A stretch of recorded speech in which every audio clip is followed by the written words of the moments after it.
Bettina heartbeat that I make quality videos. You want to know why Inigo Montoya remains such an iconic and beloved character even 35 years after The Princess Bride came out? It's because he's one of the few characters in fiction who has a story where he has dedicated his life to revenge. His whole motivation is about getting revenge, and he gets it. And then he isn't empty or despairing. He doesn't regret it. He's totally satisfied. Because so many stories about revenge or rage are about characters seeing the futility of their actions, or learning their desire for revenge has only made them the monsters they hated. Fuck that!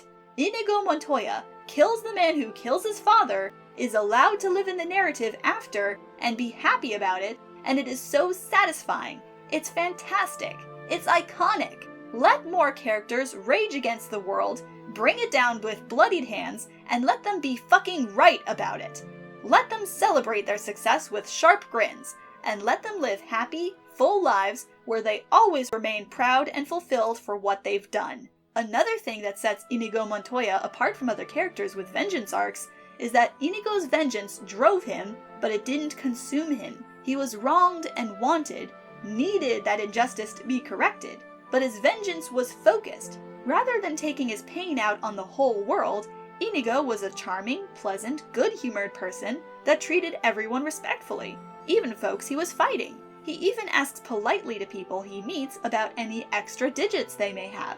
Would a bitter, angry, vengeance-consumed man swear on the life of his father and help a guy he was planning to duel, then give him time to catch his breath? Would he hand his sword over to his future opponent to lovingly show off his late father's skill as a sword maker?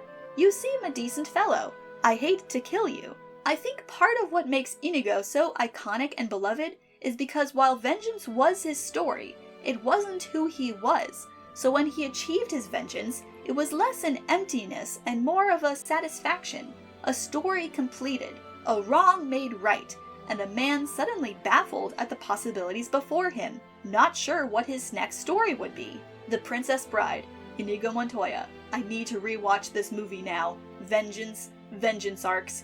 Inigo has such joy in him. Fencing was his passion, to be sure. It was part of his need for vengeance, but he also enjoyed sword fighting. So much so that you can see the joy on his face when he fights Wesley. They were two skilled fighters that had nothing but respect for each other enjoying their duel. That's why that "I want my father back, you son of a bitch" just hits so hard. Because for the first time, we really see the vengeance right there. And it's gone when Count Tyrone dies. The vengeance dies with him, and Inigo gets to keep living, having removed something evil from the world without adding any back into it.